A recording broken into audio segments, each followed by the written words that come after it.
Okay, update on V2X. This is not a SIG energy problem, but there is a problem occurring that I'm seeing.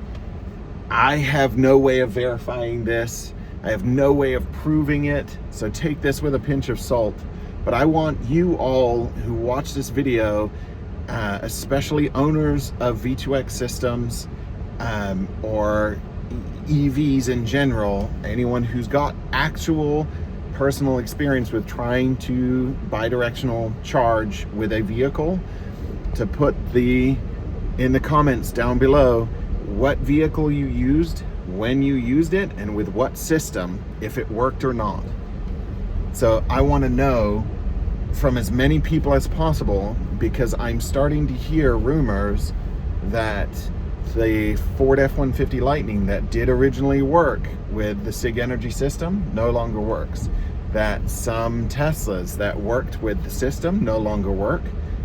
My Rivian no longer works because it's not reporting its state of charge, its battery state of charge when it's being discharged. And I hope that that changes once the global communication standard comes out.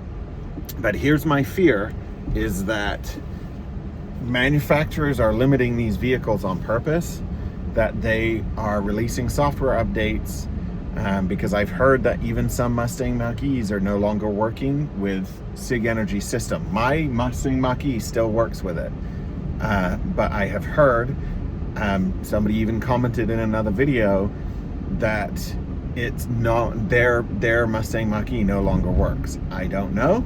I can't verify that. I have no way of proving any of this.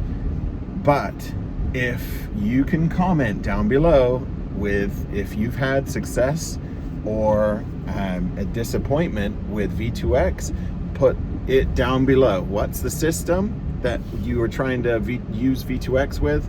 What was the brand of vehicle that you used, and when was it? Like March 2025 or whatever. Because it's really important for us to see if there is a brand that is moving to stop this. It sounds like most brands are moving to stop this, and my suspicion is that manufacturers are going to be moving together in order to stop this from happening, because they warranty the batteries and because they want to make money off of this by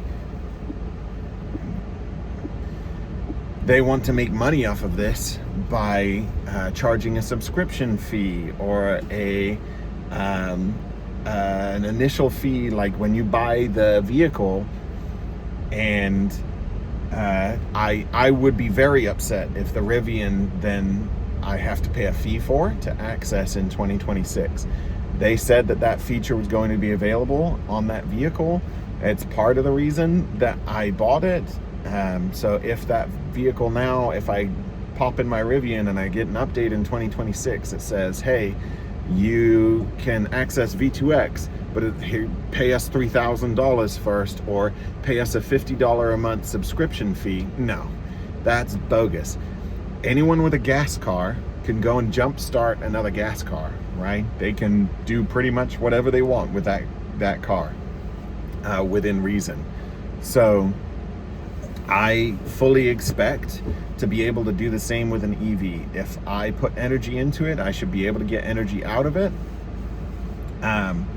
And you know, no one's going to pay a subscription fee to jumpstart somebody else's car with their gas car, right? I don't think anyone would be interested in paying a fee to use V2X with their EV. So I want everybody to call out in the comments their successes and their failures, and let everybody know so that we can see and we can put those manufacturers on blast if they are, you know, if you had success for the first 2 months that you owned a V2X system, and then suddenly it stopped. That would be very interesting to know. So again, hopefully once the global communication standard has been agreed on, these vehicles are going to work.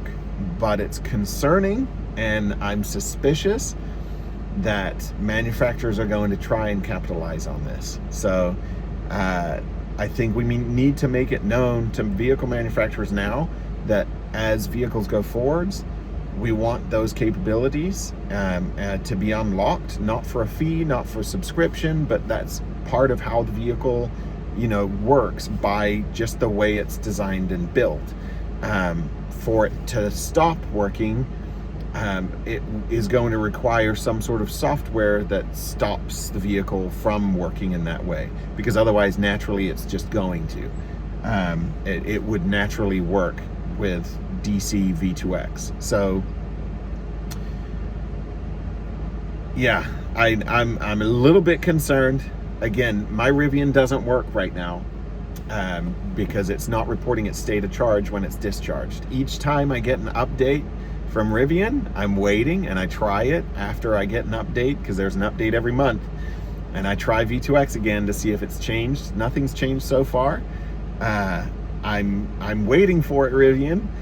The Mustang Mach-E still works just fine, so I'm hoping that continues to do so. If that stops, I'll definitely let you know.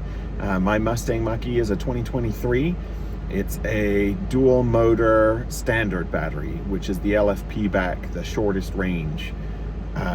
So if anything changes, I will let you guys know. But again, please post your successes and failures with V2X down below. If you can prove it, even with a video of your own, that would be fantastic. So video your failures, video your successes, upload them, and let's share those and get it out there. See if there is a manufacturer potentially, behaving badly and blocking us from accessing our own vehicles. So thanks for watching.